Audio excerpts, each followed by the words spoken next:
બતાવવા છે। સુરતના માંગરોળના મોટા બોરસરા ગામે પૂરના પાણીમાં લોકો ફસાયા। રિપોર્ટિંગ કરવા ગયેલી ઝી 24 કલાકની મીડિયા ટીમ પણ ફસાઈ ગઈ।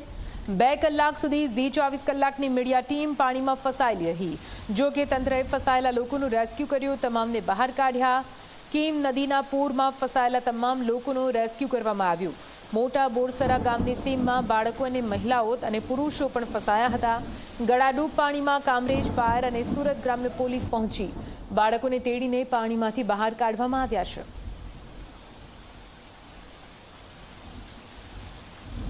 તો આપ આ દ્રશ્યો જોઈ રહ્યા છો। આપ જો કેવી રીતે ફસાયેલા લોકોને બહાર કાઢવામાં આવ્યા। જો કે 2 કલાકથી વધુ સમય માટે આ પૂરના પાણીમાં ઝી 24 કલાકની ટીમ પણ ફસાયેલી રહી હતી, જે ગ્રાઉન્ડ ઝીરો રિપોર્ટ આપવા માટે ખાસ આ વિસ્તારમાં પહોંચી હતી।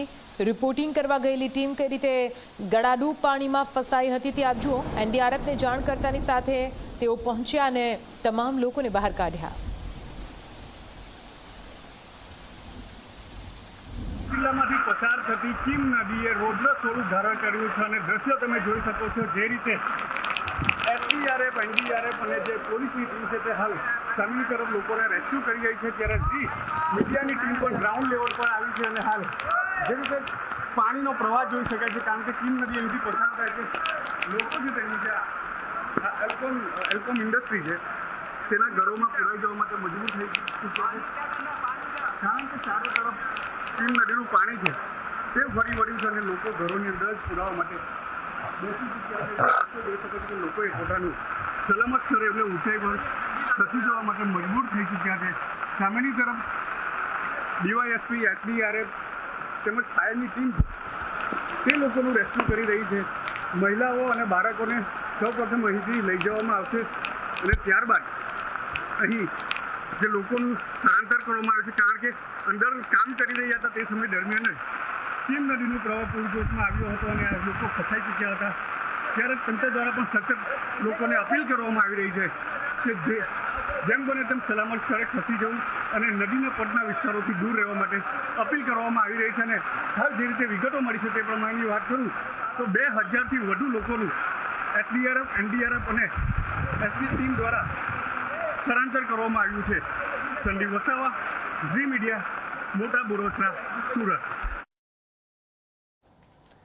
આ તરફ સુરતમાં મીઠી ખાડીના પાણી સ્થાનિયા હેમાદમાં ઘૂસી ગયા છે। જી હા, 25 દિવસમાં ત્રીજી વાર ખાડી પૂર આવ્યો છે। સ્થાનિયા હેમાદના આકાશી દ્રશ્યો સામે આવ્યા છે। કેવી રીતે આ પૂરો વિસ્તાર બેટમાં ફેરવાઈ ગયો છે આપને દ્રશ્યો બતાવીએ।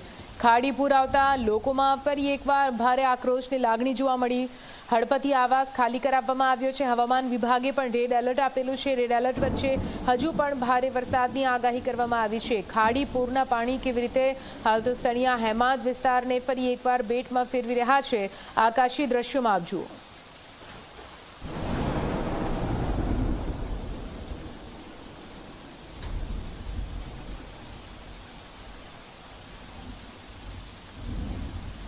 સુરત સહિત દક્ષિણ ગુજરાતમાં જે રીતે રેડ એલર્ટ આપવામાં આવ્યું છે, ત્યારબાદ સુરત શહેરમાં ધોધમાર વરસાદ શરૂ છે, ત્યારે બીજી તરફ જોવા જઈએ તો ઉપરવાસમાં પણ ધોધમાર વરસાદના કારણે સુરતની જે મીઠી ખાડી છે તે ભયજનક સપાટીની નજીક પહોંચી છે। આપ જોઈ શકો છો એરિયલ જે શોટ્સ છે તે આપણા સુધી હું પહોંચાડવાનો પ્રયાસ કરીશ। સુરતના સણિયા અહેમદ વિસ્તારમાંથી મીઠી ખાડી અહીંથી વહી રહી છે, પરંતુ આપ જોઈ શકો છો પાણીનો જે વહેણ છે તે વહેણની જગ્યા ન મળતા સણિયા અહેમદ આખું ગામ છે તે બેટમાં ફેરવાઈ ગયું છે। સાથોસાથ આપ જોઈ શકો છો ખાડીને અડોઅડ જે મિલકતો ઊભી કરવામાં આવી છે એવા તમામ જે કારખાનાઓ છે તેના બેઝમેન્ટમાં પાણી ભરાઈ ગયા છે। લોકોને લાખો રૂપિયાનું નુકસાન સહન કરવાનો વારો આવ્યો છે। દર વર્ષે આ જ રીતની પરિસ્થિતિ હોય છે, કારણ કે જે ખાડીના વહેણ માટે જે જગ્યા જોઈતી હોય છે તે જગ્યા ન જોતા આખા જે પાણી છે તે સણિયા અહેમદ ગામ તરફ વળતા હોય છે અને દર વર્ષે ગામના જે લોકો છે તે લોકોને ભારે નુકસાન સહન કરવાનો વારો આવતો હોય છે। સતત જે સ્થાનિક જે સારોલી પોલીસ છે તે સતત લોકોનું સ્થળાંતર કરવામાં આવી રહ્યું છે। આપણી સાથે પીઆઈ જોડાયા છે, તેમની સાથે આપણે વાત કરીશું। જી સર, કેટલો અસરગ્રસ્ત વિસ્તાર છે, શું પરિસ્થિતિ હાલ?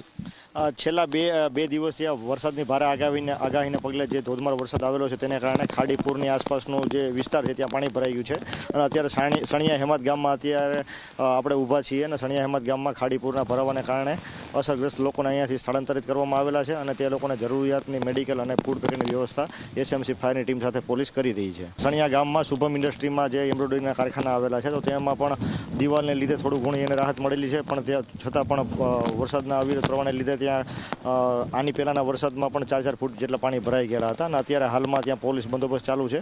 અત્યારે થોડું પાણી ત્યાં પણ ભરાયેલું છે, તે પણ લોકો અસરગ્રસ્ત છે. 25 દિવસમાં 3 વખત ખાડીપુર જોવાનો વારો આવ્યો છે. NDRF અને SDRFની જે ટીમ છે તે ટીમ તૈનાત કરવામાં આવી છે. આ ઉપરાંત સુરત કલેક્ટર દ્વારા જે આર્મી છે તે આર્મીની ટીમને પણ સુરત ખાતે સ્ટેન્ડ બાય રાખવાનો આદેશ કરવામાં આવ્યો છે. તમામ અધિકારીઓની રજા રદ કરી દેવામાં આવી છે. આ ઉપરાંત કલેક્ટર દ્વારા રાઉન્ડ ધ ક્લોક તમામ પ્રકારની જે માહિતી છે તે માહિતી મેળવવામાં આવી રહી છે. ગાંધીનગરથી જે ડિઝાસ્ટર વિભાગ છે ત્યાંથી સમગ્ર જે માહિતી છે તેનું ઓબ્ઝર્વિંગ કરવામાં આવી રહ્યું છે. ત્યારે બીજી તરફ જોવા જઈએ તો હજી પણ ઉકાઈ ડેમની જે સપાટી છે સતત વધી રહી છે. ઉકાઈ ડેમની સપાટી 323 ફૂટ ઉપર પહોંચી ગઈ છે. ત્યારે બીજી તરફ જે કોઝવે છે તે કોઝવે પણ પાણીમાં ગરકાવ થઈ ગયો છે. હાલમાં કોઝવેની સપાટી 8.30 મીટર ઉપર વહી રહી છે, એટલે કે તાપી નદીમાં પણ જે પાણી છે તે સતત છોડવામાં આવી રહ્યું છે. બીજી તરફ બપોરે ઉકાઈ ડેમમાં જે છે તે પાણીની આવક 4.5 લાખ ક્યુસેક પાણી હતી. ઉપરવાસમાં પણ ધોધમાર વરસાદ જોવા મળી રહ્યો છે. કીમ, માંગરોળ સહિતના તમામ જે વિસ્તાર છે તે પાણીમાં ગરકાવ થઈ ગયા છે અને આપ જોઈ શકો છો જે તંત્ર છે તે તંત્રના પાપે લોકોએ ભોગવવાનો વારો આવ્યો છે. કારણ કે આપ જોઈ શકો છો જે ખાડીની આસપાસનો જે વિસ્તાર છે જ્યાં જે નોર્મલ જે બાંધકામ કરતા હોય છે ત્યારે અમુક અંતર છોડવાનું હોય છે, પરંતુ જગ્યા છોડવામાં આવી નથી, જેને કારણે દર વર્ષે અહીં ખાડીપુરની પરિસ્થિતિનું નિર્માણ થતું હોય છે. લોકોમાં રોષ જોવા મળી રહ્યો છે કારણ કે દર વર્ષે આ જ રીતે ખાડીપુર આવતું હોય છે અને લોકોએ નુકસાન સહન કરવાનો વારો આવતો હોય છે. કેમેરામેન વિજય બેસાણા સાથે ચેતન પટેલ, ઝી મીડિયા, સુરત. અને હવે સુરતની વાત કરવી છે, જે ઇન્ડિયન આર્મીની 2 રેજિમેન્ટ કીમ ગામ પહોંચી છે. શિવસાઈ રેસિડેન્સીમાં 350થી વધારે લોકો ફસાયેલા છે, તેમને બચાવવા માટે ખાસ આ ટીમ ત્યાં પહોંચી છે.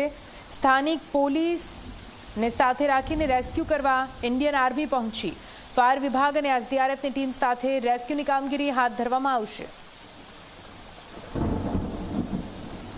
કીમ નદી ગાંધીતુર બની છે અને કીમ નદીના પાણી હવે લોકો માટે આફત બની ચૂક્યા છે. દ્રશ્યો તમે જોઈ શકો છો કે કીમ નદીના જળસ્તર ખૂબ જ વધ્યા છે અને તેને જ લઈને SDRF, NDRF સહિત ઇન્ડિયન આર્મીની ટીમને હવે રેસ્ક્યુ માટે બોલાવવામાં આવી છે. કારણ કે જે આ કીમ વિસ્તાર છે, ઓલપાડ તાલુકાનો કીમ વિસ્તાર છે, તેની પૂર્વ વિસ્તારમાં આવેલો આ જે શિવશક્તિ સોસાયટીઓ છે તેમાં 300 જેટલા લોકો ફસાયા હોવાની માહિતી મળી છે અને ઇન્ડિયન આર્મીની જે વડોદરા અને અમદાવાદની ટીમ છે તે હવે રેસ્ક્યુ માટે આવી ચૂકી છે. મહત્વનું છે કે કીમ નદીની જળ સપાટી સતત વધી રહી છે. લોકો ચિંતિત બન્યા છે. વહેલી સવારથી કીમ નદીના જે લોકો પટમાં હતા અને 2000થી વધુ લોકોનું રેસ્ક્યુ હાલ કરવામાં આવી રહ્યું છે. દ્રશ્યમાં જોઈ શકાય છે કે ઇન્ડિયન આર્મીની ટીમને બોલાવવામાં આવી છે અને લોકોનું સલામત સ્થળ રેસ્ક્યુ કરવા માટે હાલ ટીમ મદદે લાગી છે. મહત્વનું છે કે જે રીતે કીમ નદીના જળસ્તર વધ્યા હતા તેને લઈને